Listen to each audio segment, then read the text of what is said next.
Paiba-iba man ang mukha ng ating mga national team kada taon, tila hindi inasahan ng Thailand ang lineup ng Alas Pilipinas ngayon.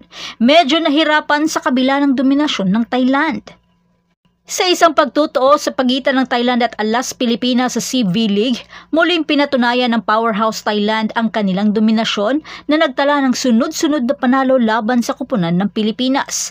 Pinakita ng Thailand ang kanilang kahusayan sa sariling bansa na naghatid ng impresibong performance na may score na 18-25, 23-25 at 16-25 na panalo na ginanap sa Nakhon Ratchasima. Sa first set, nagpakita ng kalakasan ang Thailand sa kanilang mga atake, kaya malaki ang kalamangan nila sa Pinas na may 6 points lead. Pero hindi naging madali ang kanilang pagpapanatili sa kalamangan dahil matindi rin ang kapit ng Alas. Nang unti-unti nang nabalik ng Alas ang kanilang first ball at pasa sa score na 21-17 dahil sa sunod-sunod na puntos. Kaya napersang mag-time out ang Thailand. Pero di pa rin mapantayan ang malakas na depensa meron ang Thailand sa kanilang net defense. Samahan pa ng malupit nilang floor defense kaya pagkatapos ng time out, di na nila pinagbigyan pa ang Alas na makapuntos.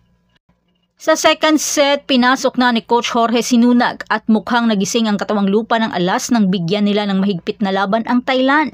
Naging maganda ang floor defense at pasa ng Alas at nahirapan sila sa mga klase-klaseng atake na binibigay ni Solomon. Samahan pa ng mga sunod-sunod nilang mga unforced error kaya madami silang nabibigay ng mga puntos sa Pinas. Sa kabila ng pressure na nahahabol na ang Thailand, di rin nila mapigilan si Alyssa Solomon. Kaya sa score na 20-21, nagawang maidikit ng Alas Pilipinas ang score. Pero dahil sa isang crucial error ni Nunag sa isang service error, dito na nag-umpisang di makahabol ang Alas kaya nakuha ng Thailand ng panalo sa second set sa score na 25-23. Sa third set, di na nagpatumpik-tumpik pa ang Thailand at hindi na nila pinagbigyan pa ang Alas Pilipinas. Sanipwersa na ang mga veteranong sina Chachoon Moksri, Pimpit Shaya at Jaraporn para walisin ang Alas sa 3-setter match. Kaya di na nakaporma pa ang Alas Pilipinas. Kahit may matapang na pinagsikapan ng Alas na ilaban ang panalo sa tulong nila Belen at Alyssa Solomon sa second set, pero di nagpatinag ang Thailand at nakuha nila ang panalo. Ang mga kontribusyon mula kina Gemma Galanza, Cherry Nunag at Julia Coronel ang nagdagdag ng lalim sa lineup ng Alas. Ngunit hindi ito sapat upang talunin ang matapang na kupunan ng Thailand.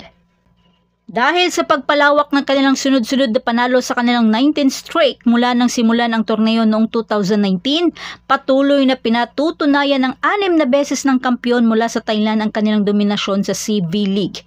Ang Alas na galing sa pagkapanalo ng bronze sa Leg 1 at pagbabago sa kanilang roster ay umaasang magpakita ng mas matibay na performance, ngunit sa huli ay hindi nakayanan ang eksperyensyado at malakas na kupunan ng Thailand.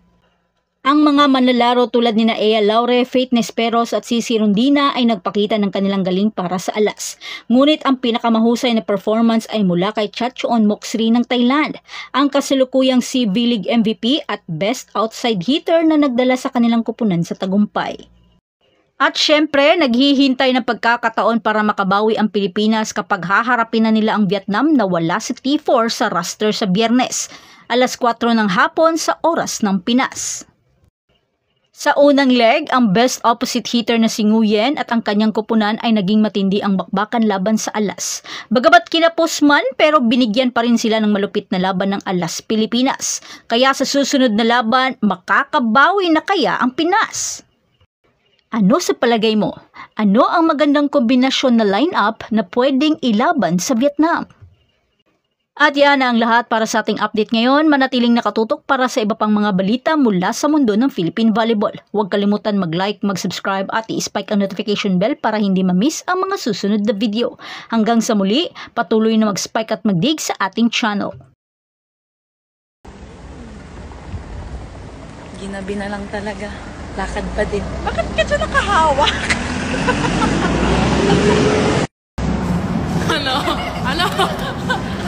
Ano?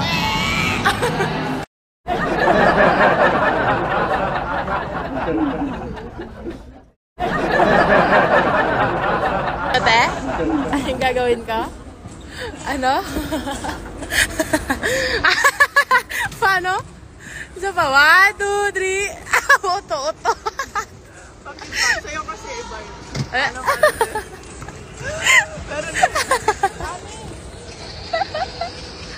Wala. Ay, hindi naman sabi. A picture. Picture na.